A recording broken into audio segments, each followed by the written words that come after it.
para ulama mazhab, Imam Abu Hanifah, Imam Malik, Imam Syafi'i, Imam Ahmad, mereka menyebut kalau diselak Quran daripada lembaran daripada awal sampai akhir, ayat yang paling menakutkan dalam Quran ayat apa? Apa ayat yang paling menakutkan dalam Quran? Ayat yang paling menakutkan adalah ketika Allah menyebut fa'dhanu biharbin minallahi wa rasulih, lancarkan perang kepada Allah dan Rasulnya bagi orang yang memakan riba. Alhamdulillah nahmaduhu wa nasta'inuhu wa nastahdihi wa nastaghfiruh wa na'udzu billahi min syururi anfusina wa min sayyiati a'malina may yahdihillahu fala mudilla lahu wa may yudlilhu fala hadiyalah. Ashhadu an la ilaha illallah wa ashhadu anna Muhammadan abduhu wa rasuluh. Allahumma thabbitna 'indal mauti bila ilaha illallah. Rabbi shrah li sadri wa yassir li amri wahlul 'uqdatam min lisani yafqahu qawli, amma ba'd. Assalamualaikum warahmatullahi wabarakatuh. Alhamdulillah, segala puji dan syukur setinggi-tingginya dipanjatkan kepada Allah Subhanahu wa taala, Tuhan yang Maha Pengasih, yang Maha Penyayang, yang Maha memberikan rezeki, yang berulang-ulang kali menerima taubat dan mengampunkan kita semua, yang juga Asy-Syakur, yang menghargai walau sedikit kebaikan yang kita lakukan. Moga Allah Subhanahu wa taala pilih kita dalam kalangan hamba-hambanya yang saleh dan masukkan kita semua ke dalam syurga Firdaus yang tertinggi bersama para nabi, orang-orang saleh dan orang-orang yang mengikuti mereka, insya-Allah. Alhamdulillah, setelah lebih kurang 3 minggu kita bercuti. Saya pergi bercuti. Kita berada di bulan kemerdekaan, di ambang 31 Ogos. Dan hanya seminggu yang lalu, tak sampai seminggu pun lagi, saya baru balik pergi ke beberapa negeri di Semenanjung dan selepas itu ke beberapa buah negara, khususnya India dan Sri Lanka. Bersama dengan ayah saya dan anak sulung saya 10 tahun. So, perjalanan orang laki-laki 3 generasi meneroka dan mengenal dunia. So, kita baca sirah Nabi SAW, ikut Abu Talib pergi berdagang kan. Umur 10 tahun, so saya pun bawa Umar lah pergi berdagang. Jadi episod hari ini, sebelum kita sambung teks sirah itu, sepanjang 10 hari mengembara itu banyak yang saya berfikir dan menganalisa dan melihat dengan sirah. Dan antara buku sirah yang saya bawa dalam perjalanan tu adalah buku ni, Al-Mufassal fi Sirah An-Nabawiyah, Dr. Muhammad Akram An-Nadwi.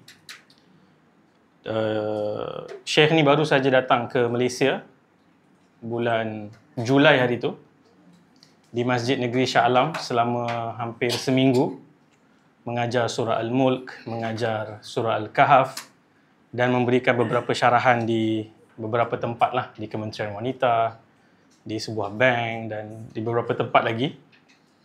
So, saya cerita sikit siapa beliau. Beliau berasal daripada India.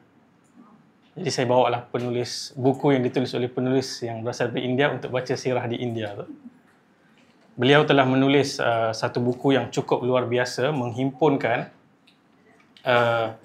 semua profil ataupun biografi perawi-perawi hadis wanita berjumlah 10,000 orang.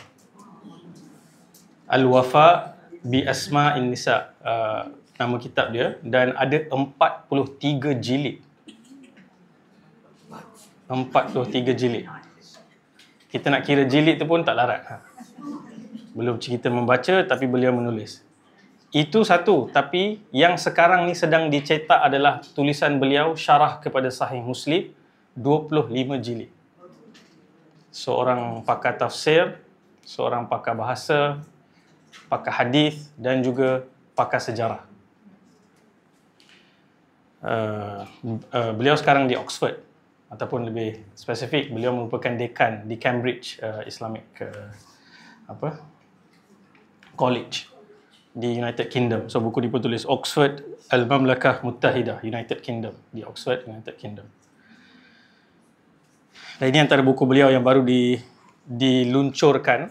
Kita biasa sebut lancarkan kan. Jadi diluncurkan yang betulnya. Launch tu luncur. Terjemahan ringkasan kepada 43 jilid tu. Diterbitkan oleh IBDE ni, syarikat bawah Kerajaan Negeri Selangor kot. Tak silap saya. Ini Muhaddithat, wanita periwayat hadis. Boleh Google ataupun search je, buku ni dijual. Baru saja, masih fresh daripada kilang lah lebih kurang. Okay. Muhaddithat. So beliau menceritakan, kan selalunya kita tidak dengar watak-watak sarjana ilmuwan wanita. Tapi bila kita tengok pakar-pakar hadis yang besar seperti Ibnu Hajar Al-Asqalani yang mensyarahkan Sahih Bukhari, bahkan imam-imam hadis yang terkenal, ramai kalau kita tengok guru mereka itu wanita. Jadi Syekh Akram Nadwi ni pergi research dan compilekan sehingga 10,000 orang lah. Dan saya tak tahulah, nak cari boleh carilah 43 jilid tu. Boleh buat perhiasan di ruang tamu.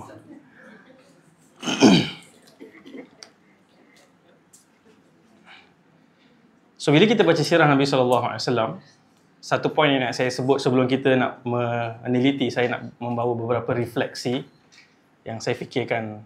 Dan hari ni pun kalau ada tersasul minta betulkan. Saya tidur sangat sedikit hari ni, so mungkin otak tak berapa optimum. Tersasul-sasul, kalau ada tersilap sebut betulkan. Nabi SAW, kalau kita ingat, sampai umur 40, Nabi SAW sembah berhala tak? Tak. Selama Nabi SAW tidak menyembah berhala, tidak terlibat dalam majlis penyembahan berhala, tidak terlibat dalam majlis penyembelihan binatang untuk berhala, dalam keadaan Nabi tidak mengambil harta daripada sumber yang haram, Quraisy kacau tak Nabi SAW selama 40 tahun tu? Tak kacau. Bahkan memuji, bahkan melihat baginda SAW sebagai orang yang baik, yang akan jadi pemimpin. Jadi, kalau Nabi SAW selepas dapat wahyu, kalau Nabi hanya mengajak kepada solat, tak ganggu praktis apa yang Quraisy buat, rasa-rasa Quraisy akan lawan Nabi SAW tak? Tak. Maksudnya, kalau kita teliti balik ayat-ayat yang terawal Nabi terima, apa yang Nabi suarakan, apa yang Nabi SAW kritik dalam amalan masyarakat Quraisy, Nabi mencabar kerosakan dan kezaliman yang berlaku. Sebab itu Quraisy tak boleh membiarkan. Kalau sekadar macam Waraqah ibn Naufal, orang-orang yang tidak mencabar sistem, mengamalkan agama mengikut kepercayaan dia, Quraisy pun tak ganggu. Jadi titik mula berfikir itu adalah hari ni kebanyakan waktu kita mempelajari sirah Nabi SAW khususnya, dan umumnya belajar agama, tumpuan dan berat fokus kita kepada elemen ritual ibadah tu. Dan bahkan saya pun dalam beberapa tahun ni berkongsi tentang sirah, alhamdulillah ramai yang kata, oh rindu dengan Nabi SAW, dengan kisah Nabi SAW rasa nak menangis kan. Alhamdulillah, itu semua tanda-tanda yang baik daripada hati yang rindukan Nabi SAW. Tapi adakah sekadar itu? Kalau Syekh Muhammad Al-Ghazali, guru kepada Syekh Yusuf Al-Qardawi di Mesir, muqaddimah dalam buku Fiqh Sirah disebut, para sahabat yang hidup berjuang mempertahankan Nabi SAW, bertaruh nyawa tu, bila Nabi SAW wafat, mereka tidak terus duduk dan menangis di makam Nabi SAW, tapi sebaliknya terus tersebar pergi ke merata dunia. Para sahabat Nabi SAW berapa ramai?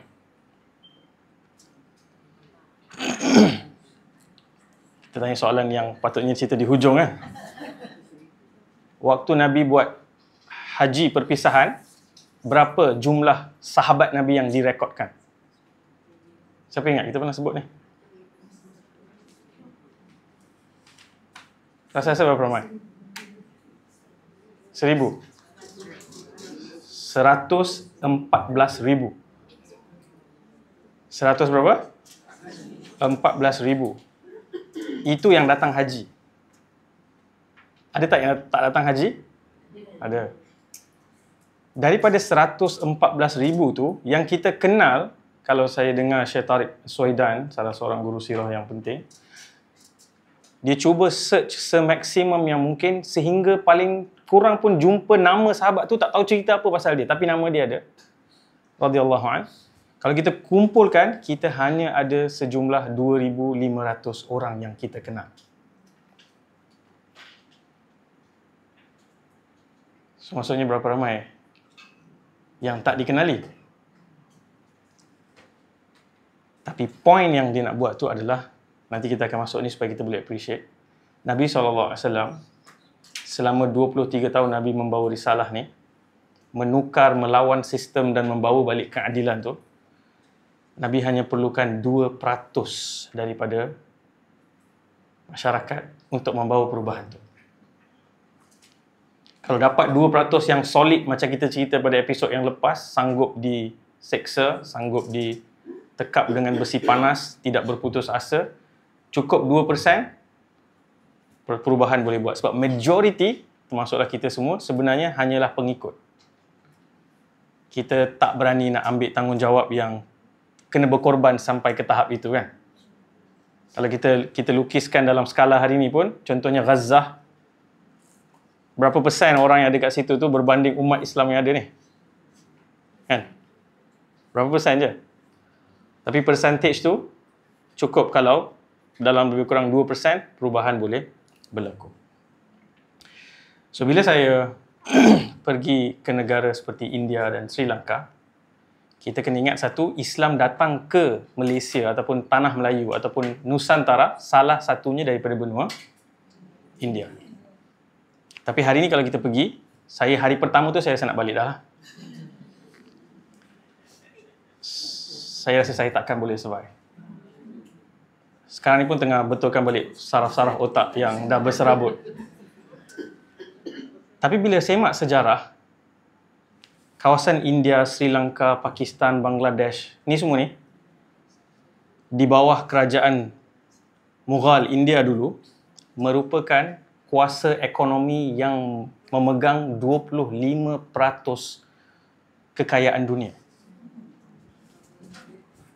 Kalau kita lihat teks di sini ni, 23 hingga 25% daripada ekonomi dunia, GDP global.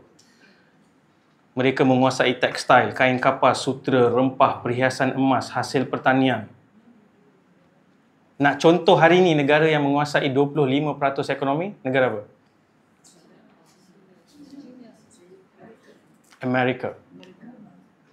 Amerika masih kuasa besar ekonomi dunia walaupun dia sedang turun. Tapi walaupun sedang turun, jangan ingat esok lusa bangun dia dah jatuh. Tak, ada lagi mungkin 100 tahun. Mungkin ada lagi 100 tahun. Dia memiliki syarikat-syarikat yang produknya paling banyak digunakan di dunia. Kita tahu apa saja teknologi yang kita sebut hari ni, hampir semua boleh balik ke mana? Ke Amerika. Bahkan hari ni bakat-bakat dari India, China, Pakistan ni semua ni pergi mencari kehidupan di mana? Di Amerika. So dulu kawasan ini seperti itu kekayaannya. Dan kerajaan-kerajaan Islam, semua kerajaan selepas generasi salaf ni Nabi SAW, para sahabat, tabi'in, tabi'in, selepas generasi itu semua ada kekurangan, semua ada, bahkan zaman sahabat pun ada peperangan yang berlaku dan sebagainya. Tidak ada yang perfect, tapi pengaruh dan kuasa Islam waktu itu, kalau kita lihat catatan sejarah, contohnya Akbar, pernah dengar nama Raja Akbar? Pernah dengar Taj Mahal? Kenapa pergi Taj Mahal? Gambar je cantik sebenarnya. Suasananya tidak begitu. Antara lain, dia adalah raja yang menguasai benua India tu, majoriti bawah rakyat dia tu adalah orang Hindu. Dan dia sebagai seorang raja yang ada sifat rahmah, walaupun dia ada kuasa, dia boleh tekan. Antara perkara-perkara yang dilakukan pada zaman dia, mengikut rujukan-rujukan sejarah yang muktabar, adalah dia keluarkan polisi jangan sembelih lembu, khususnya pada hari-hari kera'ian macam Aidil Adha, supaya nak jaga sensitivity, supaya orang tak rasa tersinggung. Ni dalam keadaan ada kuasa ke tak ada kuasa? Ada kuasa, menguasai kekayaan dunia. Dan mereka hidup aman damai, sejahtera. Dan semua kelebihan dan kekuatan ini berubah setelah datangnya penjajah. Setelah datangnya penjajah merompak semua kekayaan itu. Bukan hanya itu, bukan hanya di India. Kalau kita tengok template-nya sama juga di Nusantara. Nusantara juga dulu adalah sebuah benua yang sangat kaya. Dipanggil Maritime Silk Road. Laluan sutera laut. Daripada timur sampai ke Arab, sampai ke India, laluan dagangnya semua akan berhenti di mana? Di Semenanjung Tanah Melayu, di Indonesia, di Aceh. Ini tempat dulu superpower. So, apa berlaku kalau contoh di India, mereka dirompak semua kekayaan tu, pertanian ditukar menjadi jentera penjajah, menekan orang-orang ramai, sehingga berlaku kebuluran-kebuluran yang sangat panjang, kematian berjuta-juta orang.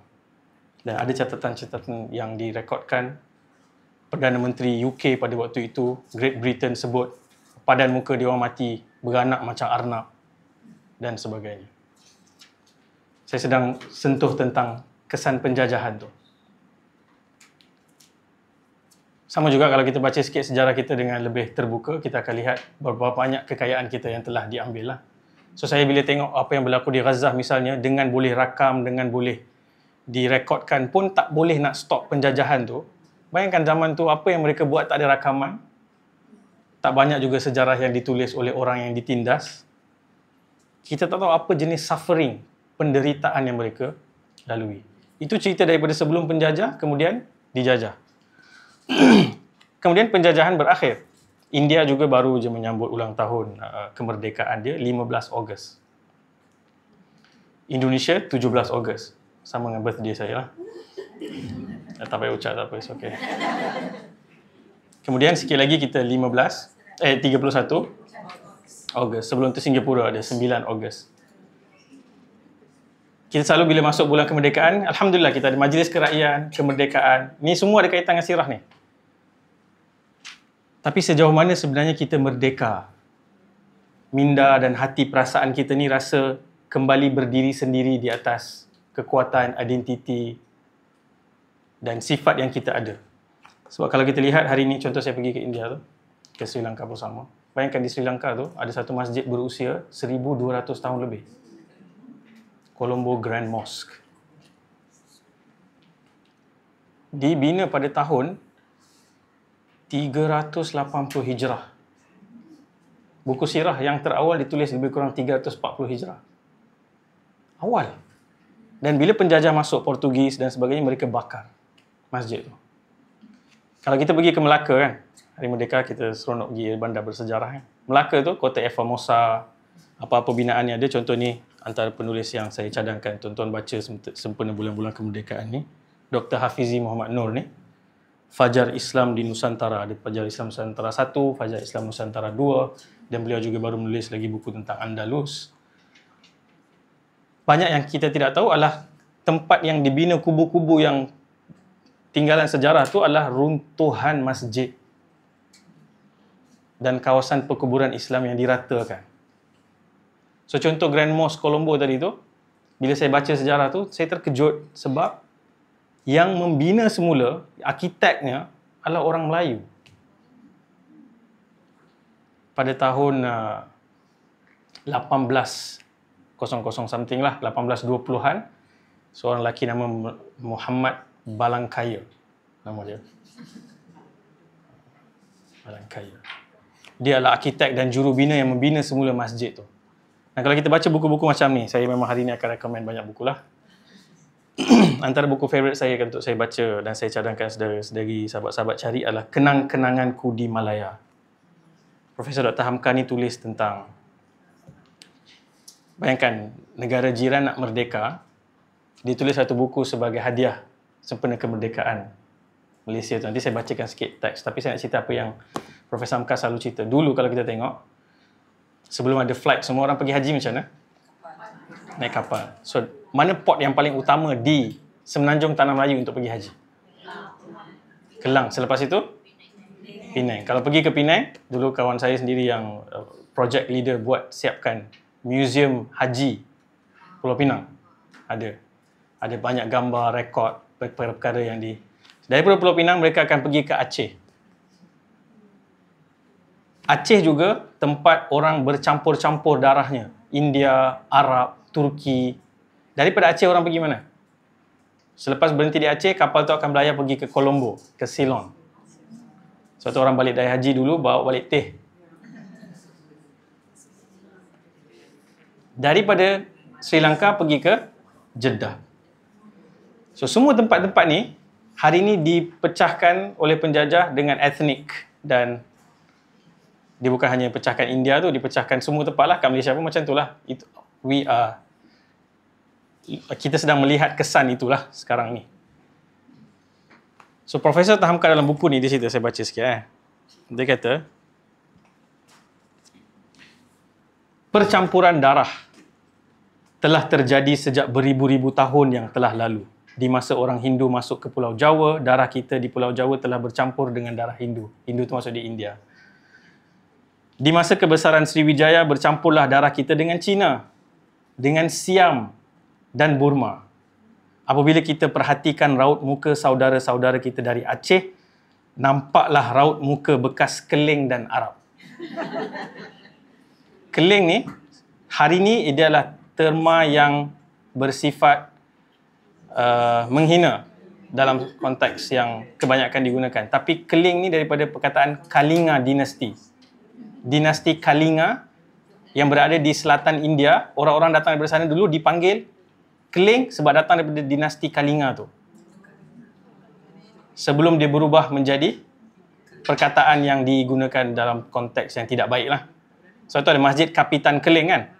Apa maksud Masjid Kapitan Keling? Masjid Kapten orang Keling.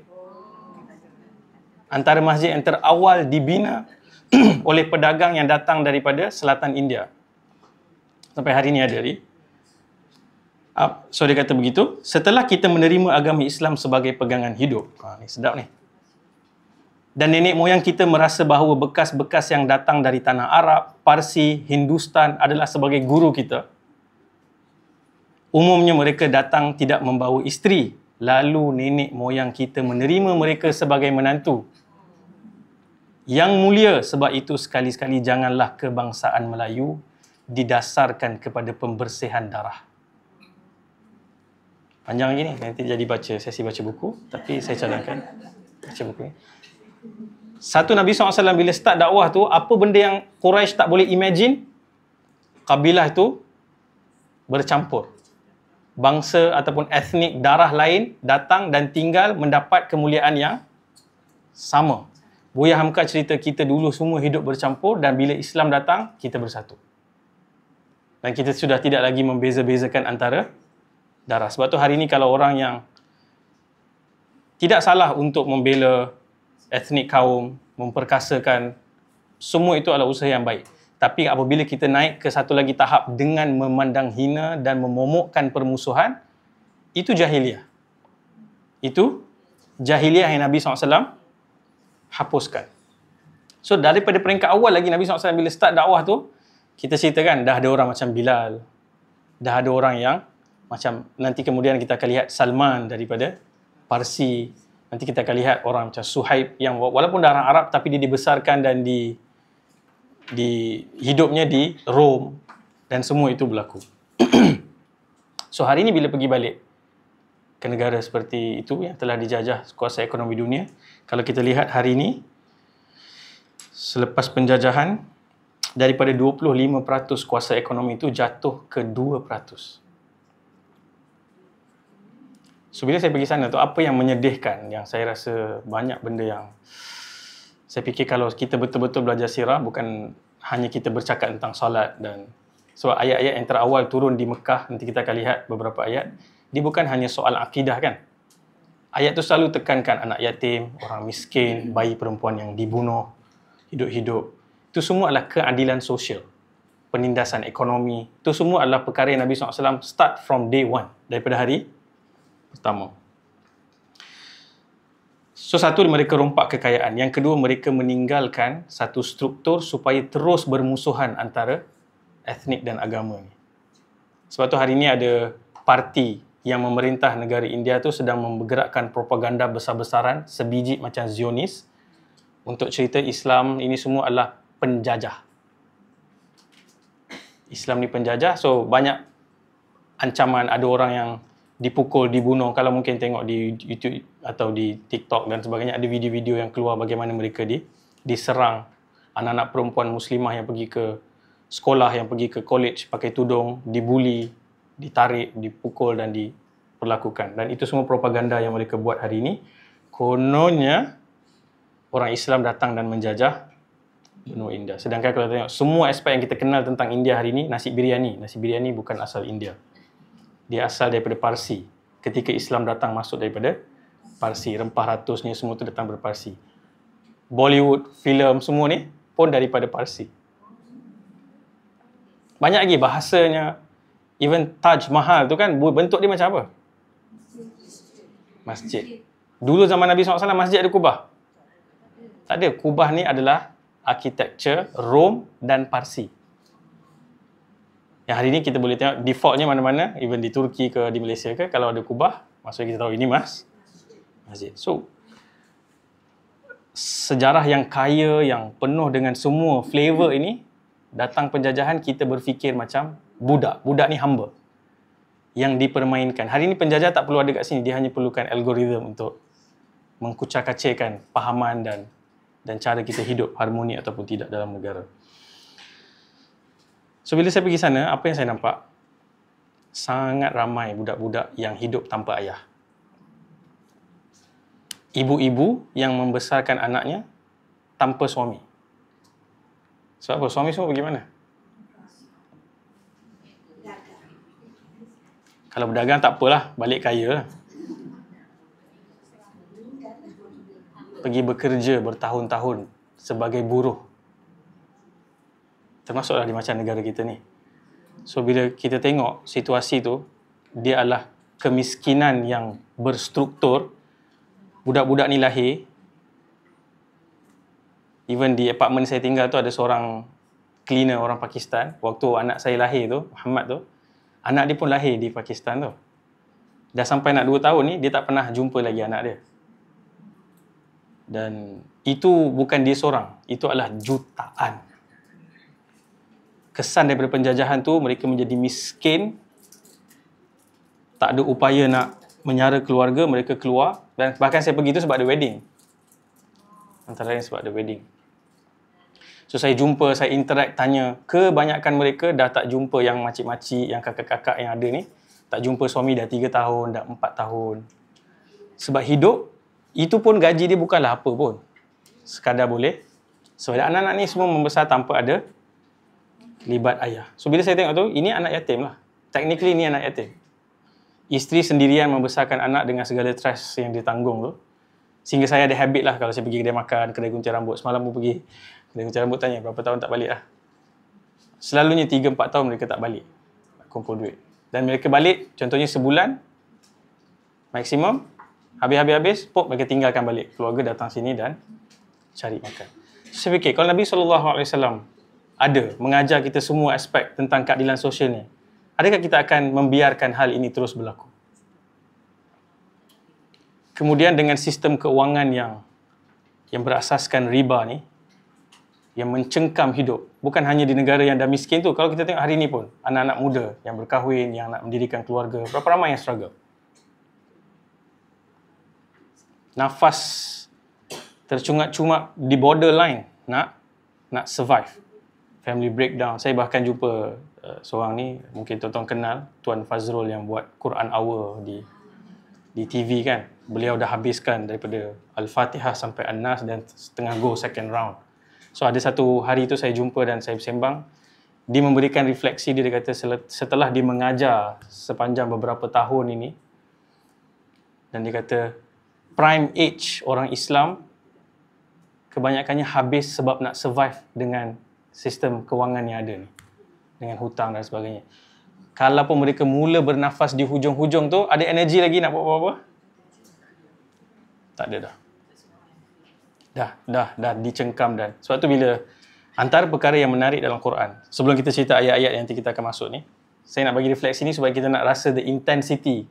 Cuba bayangkan sekejap lepas ni, belajar sirah ni nak kena fikir macam mana nak fix ni. Macam mana nak make sure tak ada lagi anak-anak yang hidup miskin, tak ada kasih sayang, kemudian membesar dan repeat cycle tu. Generasi selepas generasi. Sebenarnya ayat riba, para ulama mazhab, Imam Abu Hanifah, Imam Malik, Imam Syafi'i, Imam Ahmad, mereka menyebut, kalau diselak Quran daripada lembaran daripada awal sampai akhir, ayat yang paling menakutkan dalam Quran, ayat apa? Apa ayat yang paling menakutkan dalam Quran? Ayat yang paling menakutkan adalah ketika Allah menyebut fa'dhanu biharbin minallahi wa rasulih. Lancarkan perang kepada Allah dan Rasulnya bagi orang yang memakan riba. Kalau kita fikir logik, zina, arak, ni dosa besar tak? Ada hukuman hudud tak? Tak ada hukuman hudud. Kalau orang membunuh orang lain ada qisas kan? Okey. Kalau kita kata riba tu adalah dosa yang lebih besar, rasanya macam kena ada hukuman lagi besar kan? Tapi dalam Quran tak ada. Hukuman tak ada untuk pelaku riba, per se tak ada. So antara perkara yang saya explore bertahun-tahun cari jawapan ni adalah kenapa tak ada. Saya tak jumpa lagi jawapan yang tuntas, tapi antara jawapan yang mula nampak dengan journey macam ni, dengan bertanya para ulama, adalah orang yang membina sistem mengayakan orang sekelompok kecil di atas dan meragut kehidupan berbilion-bilion orang di bawah ni, tak ada hukuman yang setimpal boleh diberikan di dunia. Dia bukan membunuh satu jiwa. Dia membunuh berbilion-bilion jiwa bergenerasi-generasi lamanya. Bila di dunia pun Allah kata, orang yang makan riba, Imam pun pagi tadi baca, saya diingat, dia baca fikiran saya kot. Solat. Dibaca ayat riba ni waktu solat subuh. Siapa yang memakan riba seperti dirasuk syaitan, Allah kata. Kemudian Allah sambung lagi dia, kemudian Allah sebut lancarkan perang kepada Allah dan Rasulnya. Ibnu Abbas radhiyallahu anhu kata nanti di hari akhirat, di kiamat nanti, selepas apabila hari pembalasan dimulakan, Allah akan berikan senjata kepada orang-orang yang memakan riba dan membina kehidupan dengan riba untuk lawan. Perang dengan Allah dan Rasulnya. Ada sesiapa boleh perang dengan Allah Rasulnya? So, bila kita tengok tu, bila semua orang-orang muda kat kampung-kampung tu, kalau pergi, sangat sedikit lelaki yang muda. Lelaki muda semua kalau tanya jiran ni, anak kat mana? Anak kat Dubai, anak kat Saudi, anak kat Oman, anak kat Malaysia, anak kat Singapore. Anak tu bukan anak kecil. I mean like father, ayah-ayah yang muda ni, semua di luar negara. Yang ada di kampung tu adalah orang-orang tua yang juga masih bekerja, umur 60-70 yang masih bekerja, dan anak-anak kecil yang duduk dengan mak ni. So, mana pergi yang ni? Productive man ni semua pergi jadi bekerja di luar negara dan hantar duit makan. Bila negara tak produce ekonomi, negara kena buat apa? Untuk tanggung kos negara. Kena berhutang. Hutang negara tu pun riba juga. Kena bayar lagi banyak. So, apa yang mereka akan cut? Mereka akan cut sistem kesihatan, sistem pendidikan. So, nampak kitaran tu akan jadi apa? So, Nabi SAW, waktu Nabi memulakan dakwah Nabi SAW, saya yakin 100% Nabi memahami semua konteks sosial dan ekonomi yang ada waktu tu. Sebab tu Nabi mula pergi menyendiri di gua, Hira, berfikir, mencari apa jawapan kepada masalah ni. Structural. Macam mana nak fix ni? Nabi, kenapa anak perempuan dibunuh? Ingat lagi, kenapa anak perempuan dibunuh di Mekah? Wa idzal mau'udatu su'ilat bi ayyi dhanbin qutilat tu kan? Kenapa orang Arab Quraisy bunuh? Sebab ekonomi. Kemiskinan. Kenapa hari ini orang gugurkan anak? Takut kemiskinan.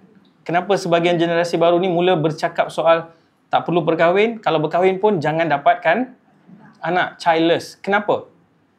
Sebahagian agamawan suka bagi dalil. Alhamdulillah, bagus kita nak tahu juga dalil. Tapi kena letakkan dalam konteks apa situasi masyarakat, kenapa mereka membuat keputusan tersebut. So, sepatutnya agamawan lebih keras membantah siapa yang mewujudkan suasana orang tak boleh nak ada anak atau orang yang membunuh anak.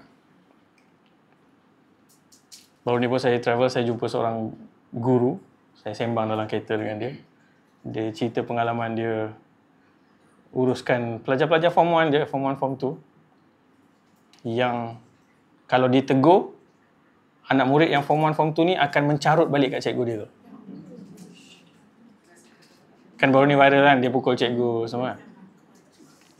Orang simplistically akan, ni budak tak guna, masuk Henry gini. Okay, faham emosi tu, tapi cuba fikir, kenapa dia jadi macam tu? Sebab mak ayah dia stres nak hidup. Sempat tengok dia? Sempat bagi masa kat dia? So, apa jadi pada budak yang tak faham kenapa hidup macam ni?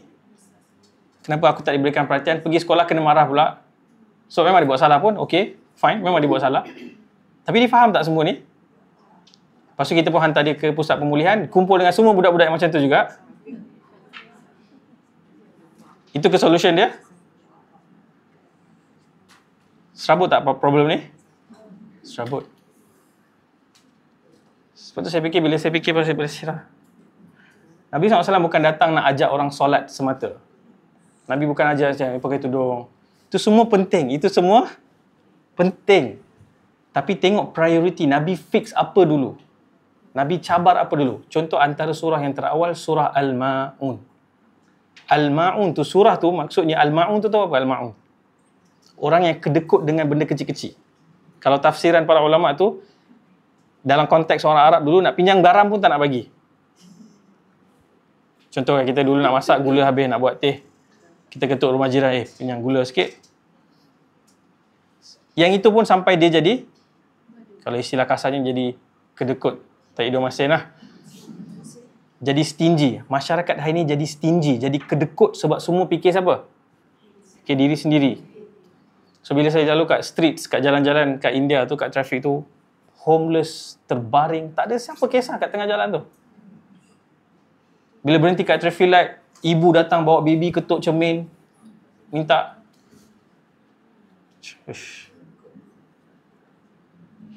Saya fikir, kalau kita belajar sirah, sepatutnya kita buat apa? Apa yang sepatutnya kita buat? Kan kisah Zaid ibn Amr ibn Nufail, kalau ingat dulu, dia pergi ambil budak-budak yang dibunuh hidup-hidup tu kan, budak-budak perempuan, dia jaga, dia try to do something kan. Saya fikir tinggi-tinggi ni, ayah saya sekejap-sekejap bagi duit kat anak saya yang Umar tu, bagi sedekah. Saya kata, saya dah bagi sedekah pun dia makan duduk situ je. Sebab structural tau, dia tak boleh keluar. Tapi bila fikir balik, tapi Nabi SAW pun tak tunggu structural tu selesai. Nabi sentiasa juga beri. Dan saya teringatlah waktu saya kecil dulu pun, ayah saya kalau bawa mana-mana ada pengemis, dia akan bagi duit, suruh bagi supaya sometimes kononnya kita philosophical, macam kita kena fikir structure, tapi depan mata tu orang tu nak makan tak ada tu, kita fikir nanti saya fix structure dulu, orang tu mati dah. So kena balance. Nabi SAW balance. Nabi buat juga kerja-kerja yang Nabi buat dengan Khadijah, beri makan, walaupun ditekan, walaupun diseksa, Nabi teruskan usaha Nabi SAW.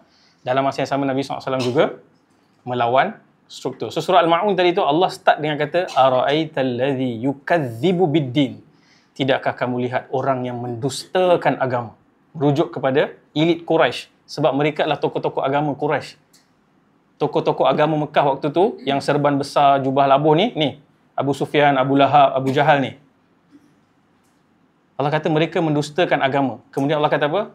Ara'aital ladzi yukadzibu biddin fadzalikal ladzi yad'ul yatim. Mereka itu secara sistemik membuatkan suasana anak yatim tidak mendapat perhatian dan pembelaan. So kalau kita ada litmus test, tahu litmus test dulu masa sekolah kita ada litmus test kan, atau asid ke alkali kan. Nak tengok kesihatan sebuah masyarakat, tengok bagaimana anak-anak dilayan dalam masyarakat tu. Sebab tak ada benda yang lebih lebih fitrah untuk seorang dewasa merasa kasihan dan tengok keadaan anak-anak. Kita pula baca berita dengan kes bulinya, dengan kes dah 2 kali dah saya baca dalam bulan lepas, ayah atau ibu yang stres hempas bayi 2 bulan dekat lantai sebab tak berhenti menangis. Ini semua tanda-tanda apa? Sakit, stres. Tekanan apa? Tekanan ekonomi. Kenapa ekonomi? Ketamakan. Tadi saya kata yang bila negara tu dah miskin, dia pun pinjam. Lah kali, kitaran tu akan menggali lubang yang lebih dalam dan menimbus orang-orang yang tak mampu nak keluar. Nota saya ni panjang, tapi itulah. Saya ingat cukuplah untuk bagi gambaran sekadar itu. Sebab tu nanti kita akan lihat Allah akan tegur lagi. Ara'aital ladzi yukadzibu biddin fadzalikal ladzi yad'ul yatim wa la yahuddu 'ala ta'amil miskin. Mereka bukan tak bagi orang miskin makan. Ayat tu bukan begitu maksud dia. Ayat dia adalah orang yang tak menggalakkan pun orang miskin mendapat hak mereka. Makanan yang milik mereka itu diberikan pun mereka tak galakkan. Mereka akan shut down apa saja usaha untuk membentras kemiskinan secara struktur. Sebab sebahagian orang hidup dia lebih makmur apabila semakin ramai orang yang dapat dimiskinkan. Ada buku-buku yang saya baca tentang struktur ekonomi hari ini yang cerita, tuan-tuan tahu kekayaan dunia ni terkumpul di 1% orang di atas ni. Berbilion, bertrilion ni duit tu terkumpul dekat 1% ke atas. Dan Quran sebut jangan biarkan harta mengalir hanya dalam kalangan.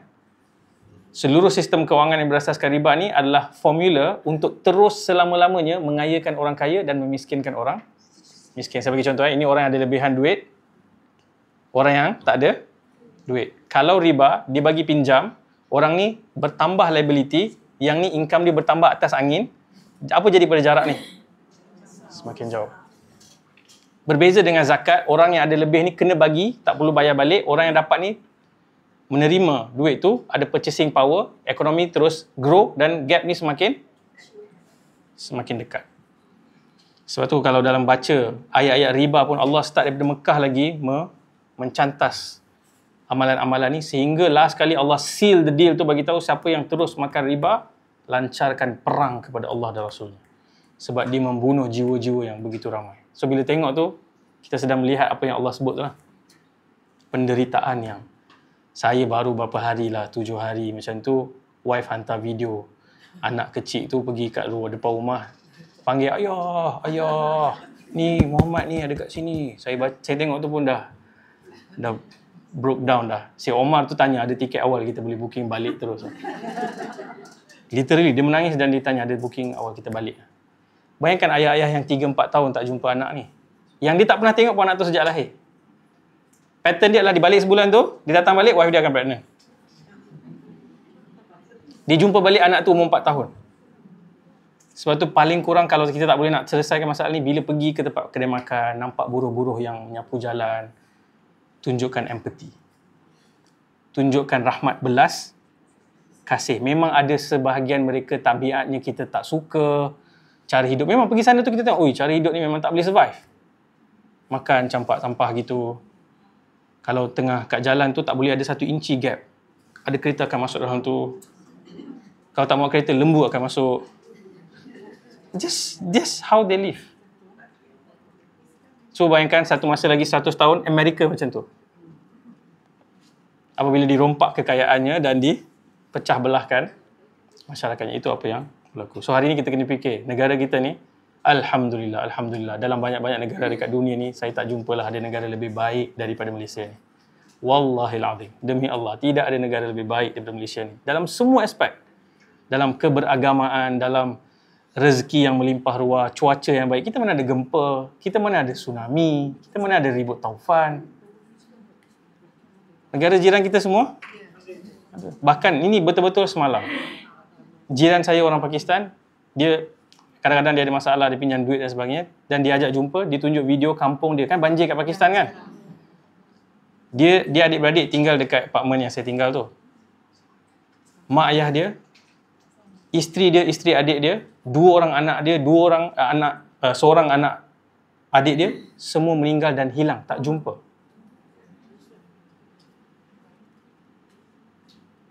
Dan last dia balik 3 tahun lepas. Saya tanya anak umur berapa? Anak tu umur exactly jumlah tahun yang dia tak balik. Maksudnya dia tak pernah jumpa. Saya kata, this must end. Something has to be done. Tapi tak apa. We are still figuring out. Kita akan berfikir dan subhanallah, ini semua ujian yang sangat. Cuba kalau kita lahir kat sana kan. Just imagine kalau kita lahir kat sana. Dan kita kena keluar, pergi tinggalkan isteri, anak bertahun-tahun. Kerja, hantar duit mana yang boleh. Nak kumpul duit untuk balik semula. Balik sekejap, lepas tu nak kena. Antara scene yang saya dah happy sangat nak balik Malaysia dah ni. Tengah masukkan bag semua kan. Saya tengok ada pasangan suami isteri pakai tudung orang Muslim. Di table lah nak peluk ke apa kan. Kalau Malaysia ni lain sikit. Tapi si isteri tu menangis. Suami dia buat muka tegak lah. Sebab tak boleh orang India lelaki nangis ni aib lah. Macam tu lah. Sebab tu dalam filem-filem Hindustan, Tamil, lelaki tak boleh nangis. Ditumbuk 10 orang terbang macam tu. Itu semua adalah candu untuk melupakan kesusahan hidup tu. Semua candu. So saya tengok scene tu kata, so Nabi SAW memerhatikan ini dan Nabi bekerja dan orang-orang yang bersama dengan Nabi SAW kena bayar harga yang mahal. Sebab orang-orang yang menguasai kekayaan yang tamak, yang jahat ini takkan bagi apa-apa movement perubahan berlaku dan menjatuhkan apa yang mereka nikmati. Okay? So mungkin itu satu perspektif yang kita boleh fikir. Ayat Al-Quran sangat-sangat banyaklah dalam peringkat awal ni yang cerita tentang kemiskinan, tentang. So dalam fasa ni Nabi SAW buat apa? Dalam kita nanti ending nanti saya baca ucapan yang Buya Hamka sebut untuk Malaysia ni. Sekarang aku apa? Okay, ada masa lagi.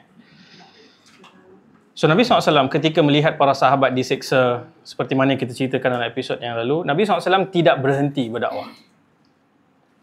Para ulama sirah menceritakan Nabi SAW terus berjalan ke mana-mana saja orang yang sudi mendengar. Ke pasar, ke kemah-kemah musim haji, ke pertemuan orang-orang dalam urusan harian, Dhul Majas, ke tempat expo jualan.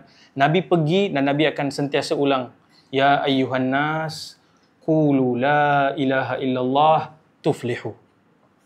Wahai manusia, sebutkan kalimah la ilaha illallah, kamu akan berjaya. Nabi SAW juga bahkan pergi ke Kaabah. Ini bayangkan ketamakan kapitalis Quraisy waktu tu. Dia siap buat satu, saya pernah ceritakan, dia buat satu sistem, nak tawaf, kalau nak berpakaian, kena beli kain ihram yang brand yang dijual oleh Quraisy je. Kalau tak, kena telanjang. So, menjadi satu amalan, majoriti orang datang dan tawaf dalam keadaan telanjang. Nabi SAW akan pergi ke situ, tundukkan kepala dan sebut, Ya ayuhan nas, qulu la ilaha illallah tuflihu. Sebutkan. Nabi terus keep going. Tekanan ni, Nabi tengok para sahabat disiksa tu, Nabi belum disentuh sebab Nabi ada siapa? Ada Abu Talib. Sekejap lagi kita akan cerita. Bila mereka dah test semua orang ni, Nabi masih tak berganjak, mereka akan pergi kepada Abu Talib. Tapi Nabi masih ada backing daripada Abu Talib from day one. Sebab Abu Talib, waktu Nabi SAW buat makan-makan tu, ingat lagi? Kan, kemudian Ali radhiyallahu anhu kata, aku akan ikut orang semua gelak kan. Tapi waktu tu Abu Talib bagi tahu, aku akan pertahankan anak saudaraku. Anak dia sendirilah, dia membesarkan Nabi SAW. Nanti Abu Talib akan nampak Ali radhiyallahu anhu salat. Dia masuk Islam tak? Dia tak masuk Islam. Dia tengok Ali solat. Kalau kita ayah, kita ada anak kandung, kita ada anak angkat. Anak angkat kita ni jadi macam Nabi SAW ni. Kita tak ikut dia. Tapi kemudian anak kandung kita ikut dia. Rasa-rasa apa kita akan sebut kepada Ali radhiyallahu anhu? Kita akan bukan kata, ada benda memang baiklah, tapi ada benda kita tak boleh tinggal. Sebab bila Nabi ajak pun Abu Talib tak boleh tinggal. Tapi Abu Talib kata apa? Aku tak kenal melainkan kebaikan daripada Muhammad ini. Aku tak faham, aku tak boleh nak ubah apa yang aku percaya, tapi engkau ikut dia. Follow dia. So Ali radhiyallahu anhu akan follow. Nanti kita akan sampai ke part nanti waktu Abu Talib meninggal nanti. Ali radhiyallahu anhu antara orang yang akan frust. Dia adalah mixture gabungan perasaan marah, sedih. Macam nak kata? Kan? Nabi SAW juga berdepan dengan situasi yang sangat susah tu sebab Abu Talib last kali tak mengucap. Nabi rayu pada saat-saat terakhir, tak mengucap. Tapi dia daripada hari pertama, dia mempertahankan Nabi SAW. So Nabi akan terus jalan, bagi dakwah. Dan bila Nabi ditekan, dihina, tengok orang lain diseksa, siapa yang absorb tekanan tu di rumah Nabi SAW? Khadijah radhiyallahu anha. Bukan hanya Khadijah bagi harta, diberikan semuanya untuk Nabi SAW berdakwah, tapi setiap hari, day in, day out, balik, ibaratnya balik dah, istilah kita mungkin mudah faham orang muda, balik tu dah emosi, dah koyak dah barai. Dan Nabi SAW, Allah sendiri cerita dalam Quran yang Nabi SAW sedih sehingga rasa macam nak menyakitkan diri sendiri. Wala'allaka bakhi'un nafsak. Dalam surah Al-Kahf Allah cerita.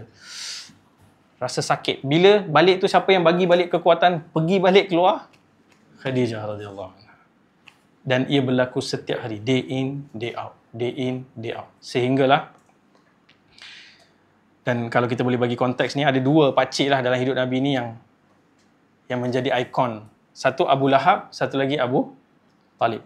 Abu Lahab ni adalah yang paling menyakiti Nabi SAW. Abu Talib ni adalah yang paling melindungi Nabi SAW. Dua-dua pakcik. Dan makciknya pula, isteri kepada pakcik-pakcik ni pun dua perangai yang berbeza. Abu Lahab siapa? Nama isteri dia Datin Ummu Jamil. Siapa isteri Abu Talib? Fatimah binti Asad. Yang ini masuk Islam, jaga Nabi SAW, pertahankan Nabi SAW. Yang ini jadi projek suami isteri untuk mengganggu Nabi SAW secara full time. Dalam buku-buku sirah diriwayatkan, Ummu Jamil ni akan pergi buat mulut kat merata tempat. Aku kenal lah anak saudara suami aku. Kami kenal dia sejak kecil lah. Dia akan sebut perkataan-perkataan yang akan memburukkan Nabi. Hammalatal khatab kan, orang yang membakar apa? Membakar kayu kan. Menyebarkan tuduhan, menyebarkan sangkaan buruk. Bukan hanya secara verbal, secara lisan, dia juga akan meletakkan najis, sampah, duri di depan rumah Nabi SAW dan di laluan-laluan Nabi SAW. Menjadi projek dia sepenuh masa. Sebab tu kalau kita ingat, satu riwayat cerita surah Lahab tu turun ketika selepas Nabi menyampaikan dakwah di Jabal apa? Safa kan? Satu lagi riwayat kata ia turun kemudian sikit. Sebab mereka ni buat projek yang menyakiti Nabi tanpa henti ni. Allah kata tabbat yada abi lahabim wa tab. Dan waktu itulah dia datang,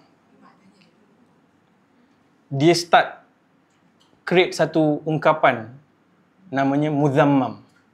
Nama Nabi SAW Muhammad, maksudnya yang terpuji. Muzammam ni yang terkeji.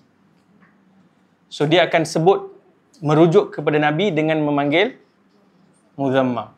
Dia akan sebut, kau dengar itu Muzammam cakap apa? Macam hari ni kalau kita tengok sikit scene politik kita yang kadang-kadang jijik ni, ada panggilan-panggilan yang digunakan untuk merujuk kepada individu-individu tertentu yang menjadi kebiasaan orang pakai dah macam normal je, walaupun dia ada konotasi yang berat.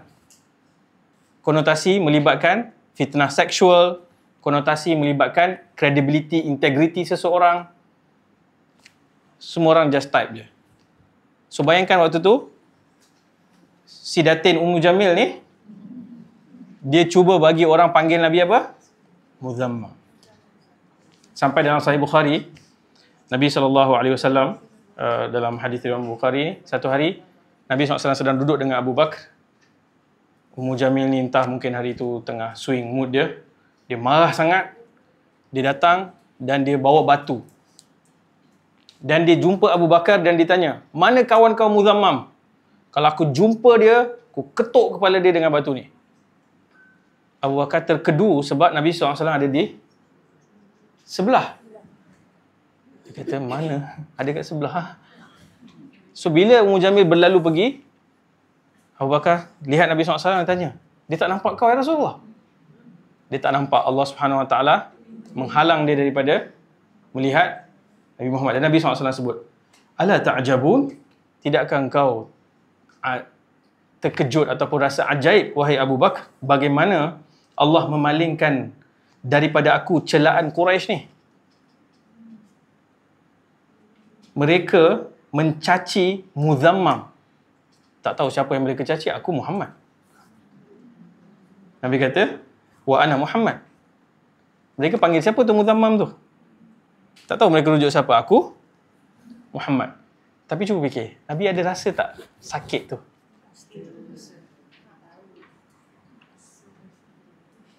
Jangan minta, tapi kalau satu kali pernah rasa orang panggil kita dengan satu panggilan yang menyakitkan, walaupun orang tu mungkin pernah sebut sekali, bertahun-tahun dulu, kita takkan lupa.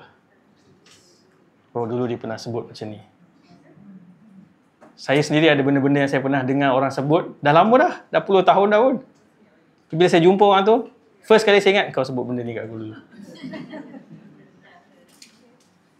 So kita ni sensitif kan? Kita ni manusia kan? So cuba bayangkan orang yang mendengar tu bukan satu orang, bukan 10 orang, berjuta-juta orang sebut benda tu. Tak sakit? Sakit. So mujamil antara watak yang dalam proses Nabi SAW meneruskan dakwah ketika melihat penyiksaan ni, termasuklah ada sahabat-sahabat Nabi yang masuk Islam kemudian, mereka bukan daripada Mekah. Waktu mereka datang buat haji, mereka cerita, kami melihat sahabat-sahabat yang hamba-hamba ni diseksa. Ingat kita cerita dalam episod yang lalu, mereka datang buat haji. Macam orang datang sini, tengok ada scene rakyat Malaysia sedang diseksa di depan KLCC, depan KL Tower kan. Turis-turis ni datang tengok, ni kenapa ni? Ni sebab dia orang masuk Islam. Macam tu. So mereka melihat dan mereka kata, mereka ingat bagaimana Bilal diheret. Mereka ingat bagaimana mereka ditekap dengan batu panas yang para sahabat ni sebut, kami tahu kalau letakkan daging, daging akan masak. Maksudnya orang semua nampak benda tu berlaku secara terbuka. Kemudian ada satu pula lagi sudut, iaitu Abu Talib. So bila mereka dah sentuh semua sahabat-sahabat yang lemah tak dapat ditundukkan, ada satu chapter kecil. Kenapa kecil? Sangkaan saya mungkin kerana tak banyak yang dilihat di awam, iaitu bagaimana orang-orang elit diseksa. Orang-orang elit juga diseksa, tapi secara tertutup oleh keluarga-keluarga dan kabilah mereka. Termasuklah orang seperti Uthman ibn Affan. Uthman ibn Affan diikat dan dikurung. Ada riwayat yang sebut bahkan diletakkan asap penuh supaya nak seksa dia lah. Abu Bakar dan Talhah, dua orang ni diikat dan dipukul oleh Naufal bin Khuwailid. Siapa Naufal bin Khuwailid? Adik kepada Khadijah radhiyallahu anha. Adik ipar Nabi SAW seksa kawan baik Nabi SAW. Seksa apa? Kawan baik Nabi SAW. So bila kita faham kompleksiti ni, kita rasa macam emosi paling sakit, paling tertekan dalam keadaan Nabi melihat orang yang langsung Nabi tak boleh nak bantu tadi tu, yang kita cerita dalam episod yang lalu. So ada pula watak yang macam kita sebut ni, Abu Talib, yang cuba mempertahankan kerana dia senior, dia tak banyak harta tapi dia senior, dan orang masih tak sentuh kerana dia Abu Talib adalah anak kepada Abdul Muttalib. Sampailah satu hari mereka kata kita tak boleh biar benda ni, mereka datang berkumpul. Dia ada 2 round. Ini first round. Round nanti tu kita cerita kemudian insyaAllah. Yang ni mereka datang, mereka bawa semua pembesar-pembesar. Bayangkanlah ni macam Council of Elites lah. Datang jumpa Abu Talib, bagi tahu, mereka buat cerita. Dia kata anak saudara kau menghina sembahan kita. Dia mencela nenek moyang kita. Nabi mencela ke nenek moyang? Nabi menghina kesembahan? Tak. Samalah macam Israel cerita hari ni. Anti-Semite lah. Nak menghapuskan orang Yahudi semuanya daripada muka bumi lah. Apa lagi? Bayi dipenggal kepala lah. Menyebarkan berita-berita palsu yang orang percaya benda tu betul. So mereka ni juga gunakan kempen yang sama je. So mereka kata benda-benda ni dan tekan Abu Talib. Mula-mula Abu Talib masih kuat. Tapi kalau asyik ditekan, lama-lama jadi apa? Lama-lama rasa sebab tak ada ally, tak ada kawan lain yang nak. Dan orang kata punca Muhammad ni masih lagi bergerak dan berjumpa orang dan Islamkan ni sebab engkau bagi dia perlindungan. Engkau punca, dan mereka akan buatlah framing. Masyarakat kita berpecah belah, keluarga terpisah, Semua drama-drama ni, dia orang lagi tahu macam nak tulis skrip tu. So bila sebut sampai satu point, Abu Talib dah mula rasa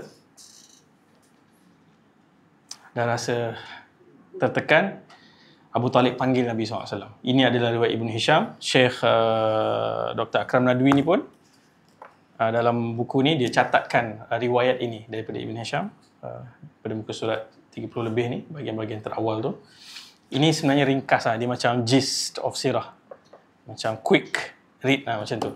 So dia pun menukilkan Abu Talib panggil Nabi SAW bagi tahu. Kita boleh bayangkan bagaimana dia seorang ayah yang loving, yang memang selama ni mempertahankan, dan hari ini sudah tergugat kesabarannya, dan dia pun sampaikan dengan cara yang sangat baik.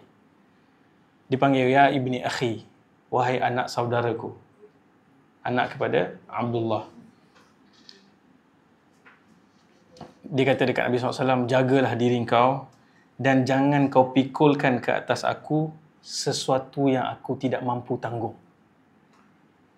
So, maksudnya apa dia nak kata? Saya tak larat dah. Saya tak boleh nak tanggung dah ni.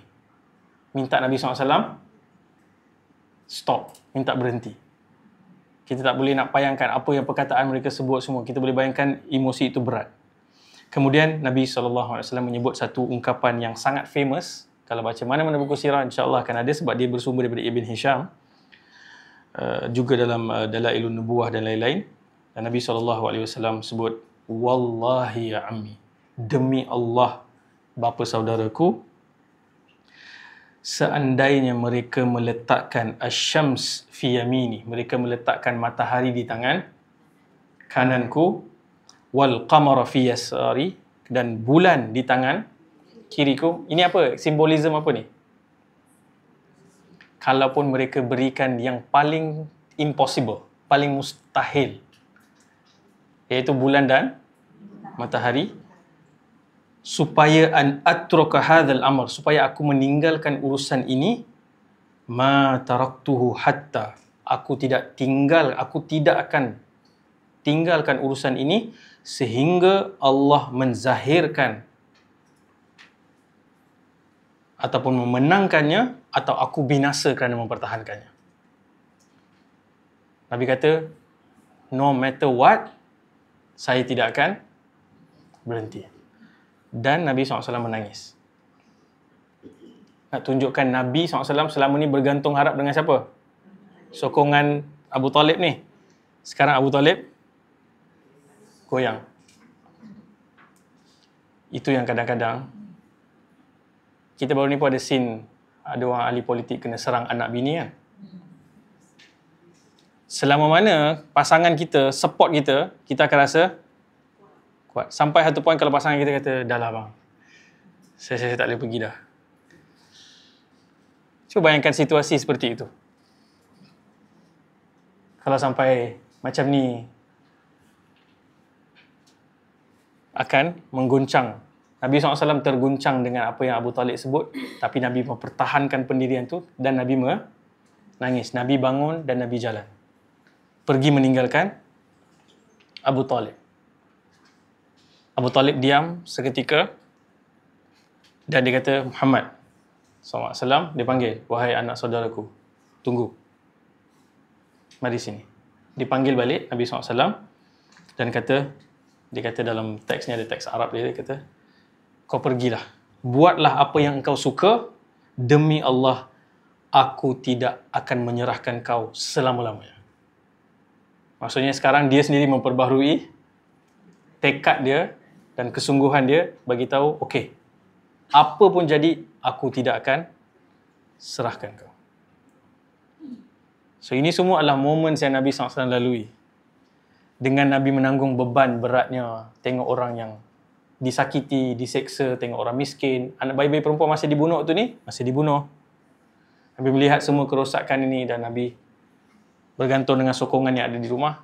Dan sekarang bila Abu Talib pula terguncang, Nabi SAW pun terkesan, tapi Nabi SAW mendapatkan semula sokongan Abu Talib, yang nanti kita akan lihat Abu Talib tidak akan memberikan walau seinci ruang untuk mana-mana Quraisy mengganggu dan menyentuh Nabi SAW. Sehingga para ulama sirah ada berbincang, apa mungkin hikmah Abu Talib meninggal tidak mengucapkan La ilaha illallah, antara lain, walaupun saya tak rasa betul-betul convincing, sebab kita pun takkan tahu, hikmah ni Allah SWT yang tahu, itu ilmu dan kebijaksanaan Allah SWT, iaitu kalau Abu Talib masuk Islam, memang Abu Talib takkan boleh lindungi Nabi SAW, sebab dia akan hilang semua status dia sebagai orang yang boleh melindungi Nabi SAW tu. Tapi itulah, di momen terakhir tu pun dia tak mengucapkan.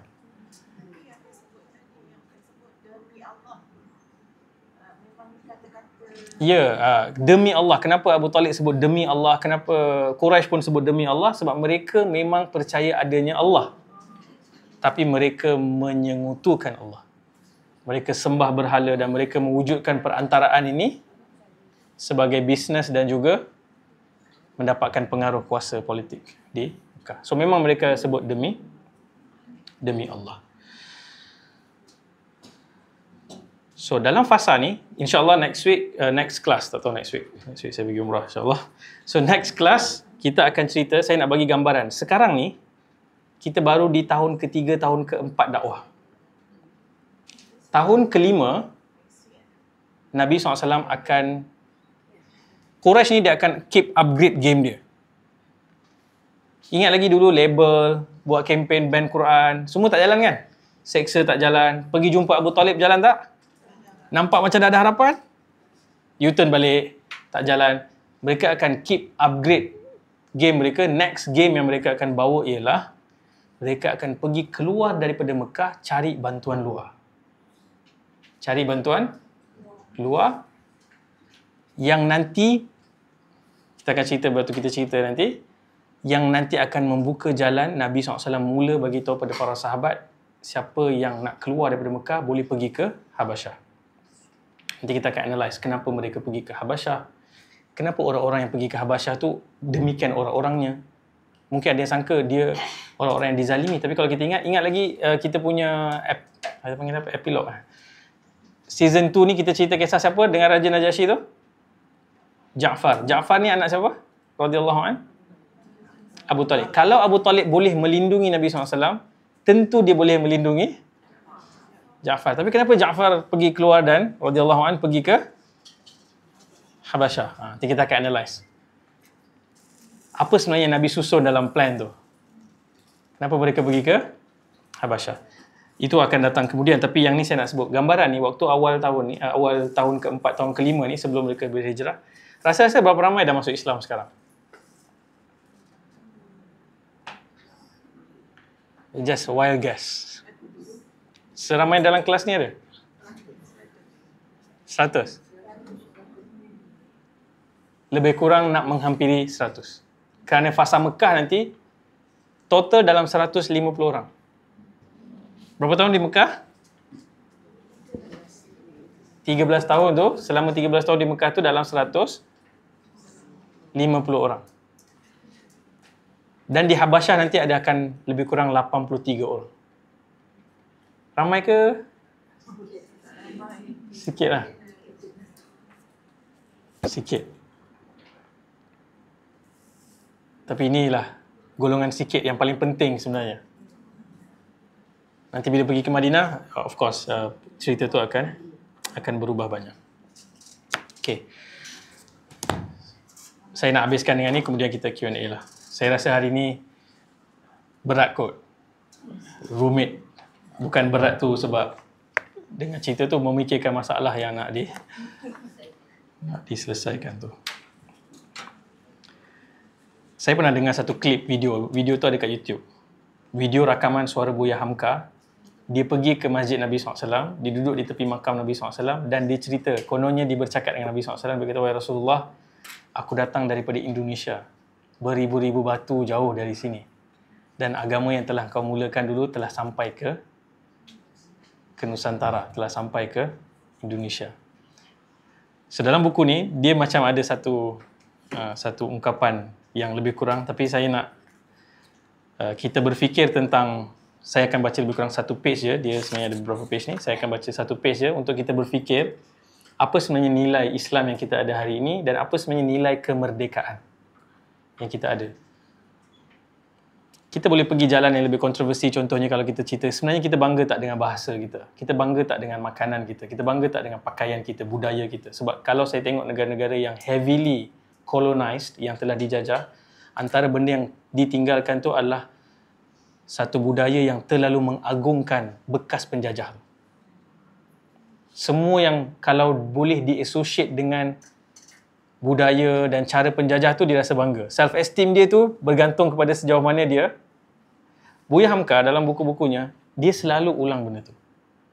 Dia selalu ulang benda tu sebab dia kata dia struggle nak merdekakan jiwa. Negara tu dah merdeka dah. Tapi jiwa tak merdeka. So yang ni dia kata, bayangkan dia tulis ni dengan menyeru Nabi SAW. So sebab tu saya rasa relevan dalam kelas sirah untuk saya baca benda ni lah. Ini ditulis ketika Malaysia mencapai kemerdekaan. So dia kata, Ya Rasulullah, barangkali tatkala junjungan masih hidup, tidaklah orang menyangka bahawa agama Rasul akan berurat akar di tanah semenanjung ini. Tanah semenanjung itu merujuk kepada Malaysia. Walaupun tertekan 445 tahun.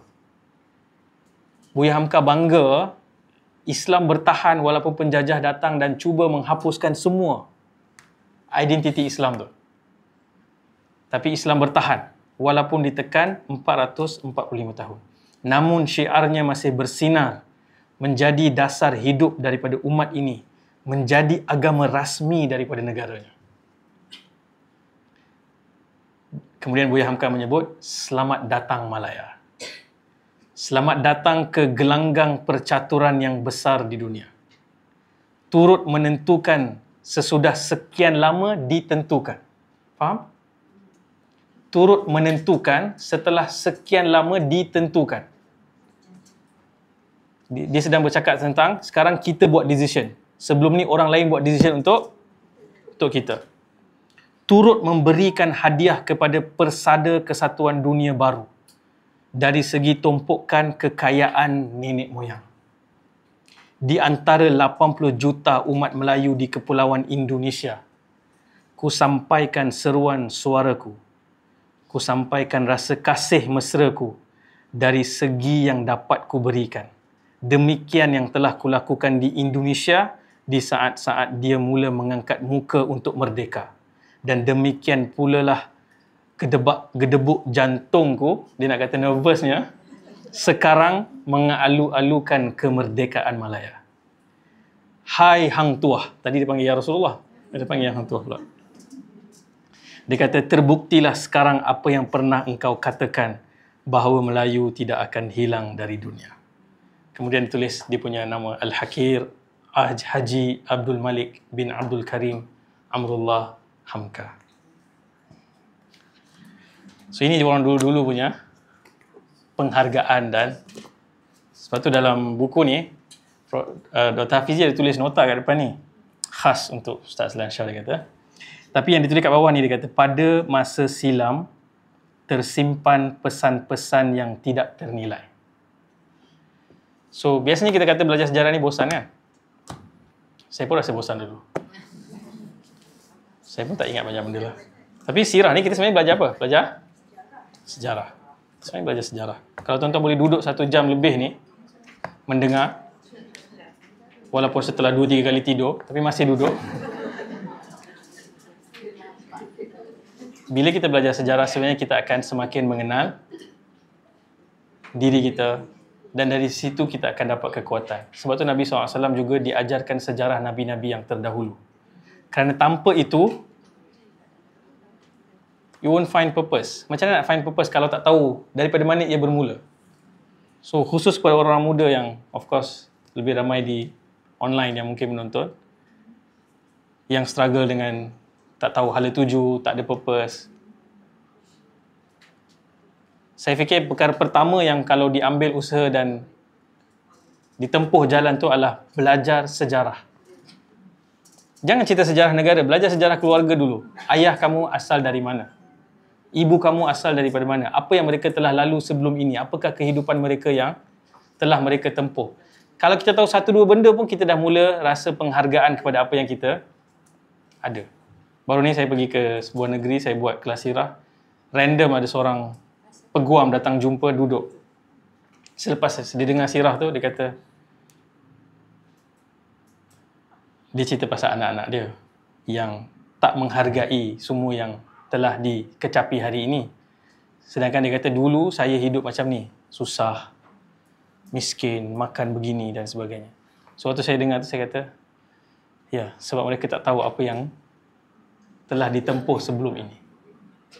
So bagi orang-orang yang setiap hari nak komplain, nak maki tentang apa yang ada di Malaysia ni, yang sentiasa tak puas hati, okeylah, ada benda yang kita perlu baiki. Kita pun cerita pasal benda yang kita perlu baiki. Tapi jangan sekali-kali kita lupa untuk bersyukur.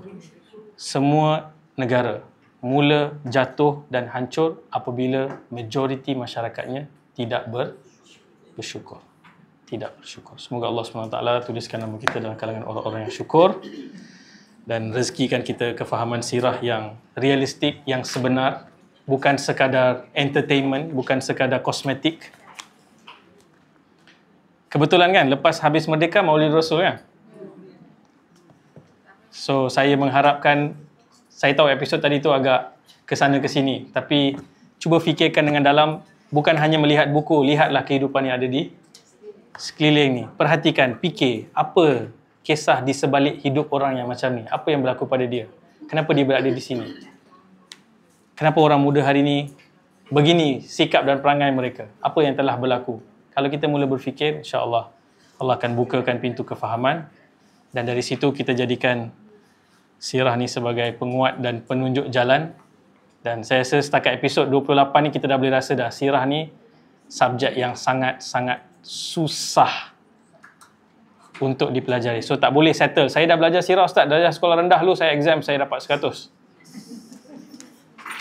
Ya, betul. Alhamdulillah, bagus. Tahniah dapat 100 tu sekolah tu. Saya pun tahu kalau level sekolah tu apa yang dia ajar. So dah level dewasa ni kena belajar balik. Okay?